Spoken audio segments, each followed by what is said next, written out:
Même le plus grand des footballeurs peut se retrouver en prison. Donc l'acte des footballeurs iraniens est un acte extrêmement, extrêmement courageux. Certains appartiennent à des clubs internationaux, des clubs européens. J'espère qu'on les protégera. Mais aucun d'entre eux n'est à l'abri de la répression, soit pour lui-même, soit pour sa famille. Mais en tout cas, c'est révélateur d'une lame de fond qui traverse la société iranienne.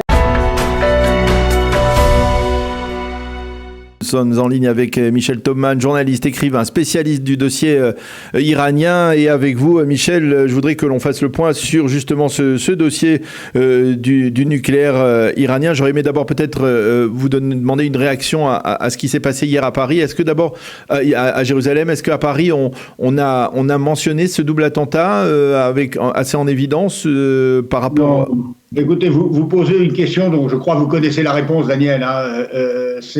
Non, c'est un événement dont on ne parle pas en France et qui ne concerne pas les Français, vous voyez. D'accord. Les Français sont habitués au conflit israélo-palestinien, qui est un conflit de faible intensité et qui régulièrement on entend parler d'un attentat et voilà, mais ça ne semble qu'un événement parmi d'autres, mais la particularité de l'événement et puis le choc provoqué dans la société israélienne, le contexte israélien particulier n'a pas d'écho en France. D'ailleurs, même les résultats des élections en Israël n'ont pas été très mentionnés. En fait, on s'intéresse pas beaucoup à Israël en France. Voilà. Ok. C'est peut-être pas forcément une mauvaise chose. Voilà, c'est ça. On hésite à se demander si c'est véritablement négatif ou finalement, au bout du compte, c'est peut-être plus encourageant d'une certaine manière que l'on ne parle pas beaucoup d'Israël à l'étranger. Alors, je voudrais qu'on revienne en tout cas, par contre, sur le dossier que vous connaissez sur le bout des doigts.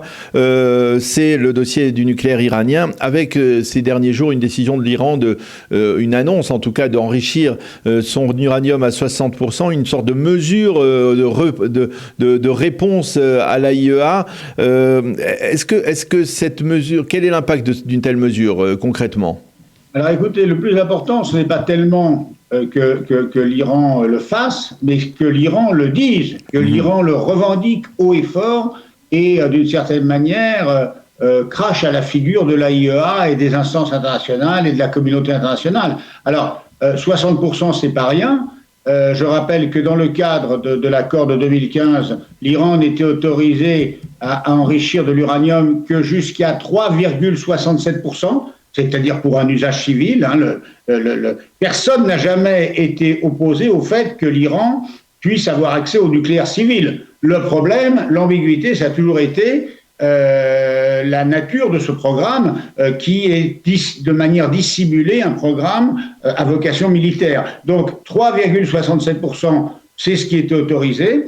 On est passé à 20% depuis un an et là on est à 60% à Fordo, dans la centrale de Fordo, mais aussi dans la centrale de Natanz, donc dans d'autres centrales. Donc l'Iran possède aujourd'hui environ 62 kilos d'uranium enrichi à 60%, c'est beaucoup, puisque lorsqu'on est à 60%, on est plus près de 90% que lorsqu'on est à 20% ou à 3,67%. Je m'explique. Pour arriver à fabriquer de l'uranium, pour arriver au nucléaire militaire, pour transformer le nucléaire civil en nucléaire militaire, il faut passer le seuil des 90%. Et il est évidemment beaucoup plus facile de passer de 60 à 90% que de 20 à 90%. Donc l'Iran se rapproche de la capacité de fabriquer une arme atomique. Cela ne veut pas dire que l'Iran possédera demain l'arme atomique. Car même si l'Iran enrichissait de l'uranium à 90%, ce qui est techniquement possible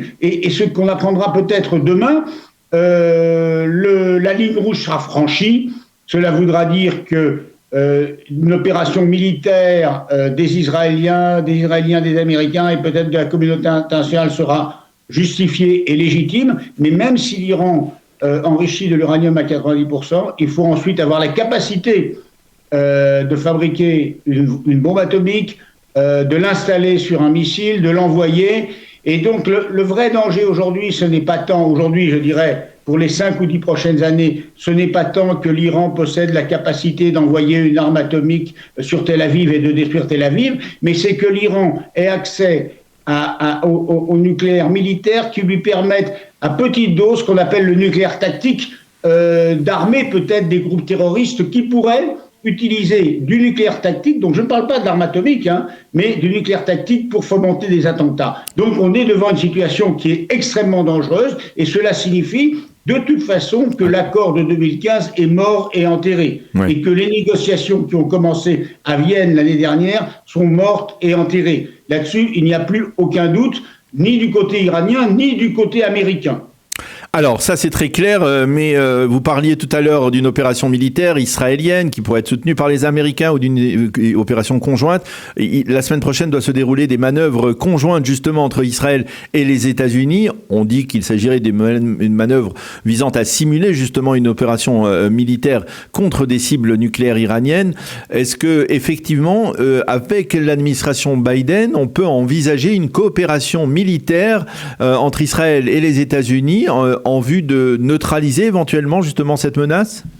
Mais écoutez, nous ne sommes plus du tout aujourd'hui dans la même situation qu'il y a un an ou qu'il y a un an et demi lorsque Biden est arrivé au pouvoir.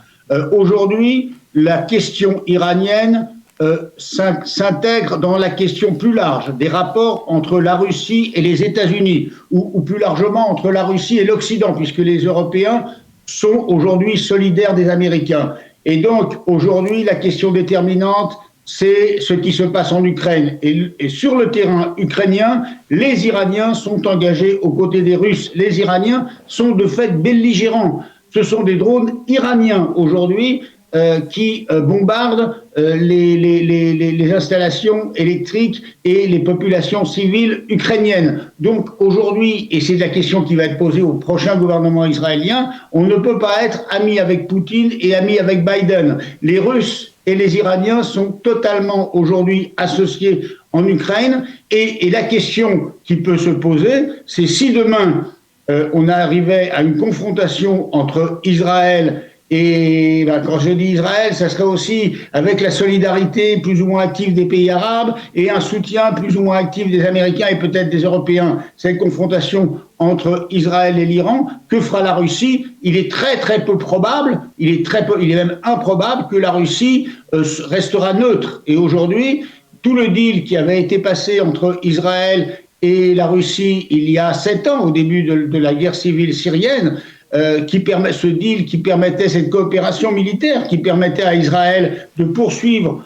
ses ennemis sur le territoire syrien, d'avoir accès à l'espace aérien syrien grâce à la complicité russe, tout cela risque d'être remis en cause. Donc la question iranienne aujourd'hui ne peut pas être vue indépendamment de la question ukrainienne et du contexte global de guerre froide ou même plus que tiède, même chaude, oui.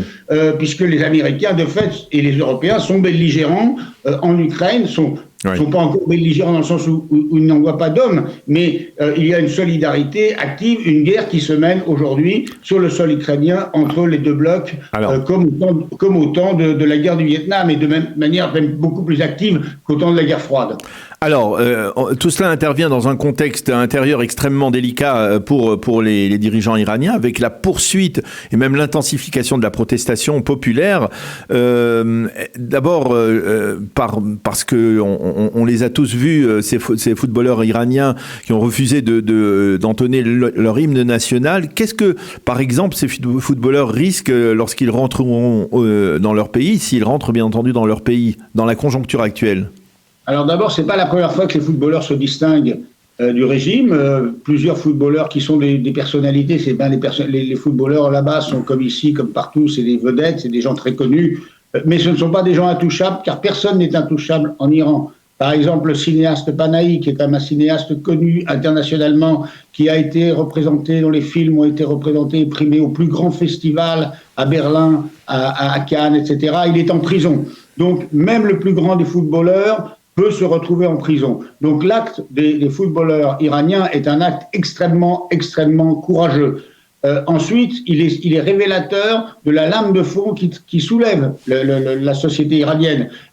C'est pas seulement les femmes, les jeunes femmes qui enlèvent leur foulard et qui se font tuer dans les rues par les milices du régime, qui sont torturés et violés en prison. Mais ce n'est pas seulement les femmes, ce sont les commerçants du bazar, soutien traditionnel du régime, qui ont fait grève il y a quelques jours. Ce sont les ouvriers de l'industrie pétrolière. ce qui est sur le plan névralgique, sur le plan économique, sur le plan stratégique, beaucoup plus grave pour un régime dont la principale ressource c'est le pétrole. Cette grève des ouvriers de l'industrie pétrolière est extrêmement grave pour le régime. Et donc on est dans une situation où évidemment, qu'est-ce qu'ils risquent alors certains appartiennent à des clubs internationaux, des clubs européens. J'espère qu'on les protégera, mais aucun d'entre eux n'est à l'abri de la répression, soit par lui-même, soit pour lui-même, soit pour sa famille.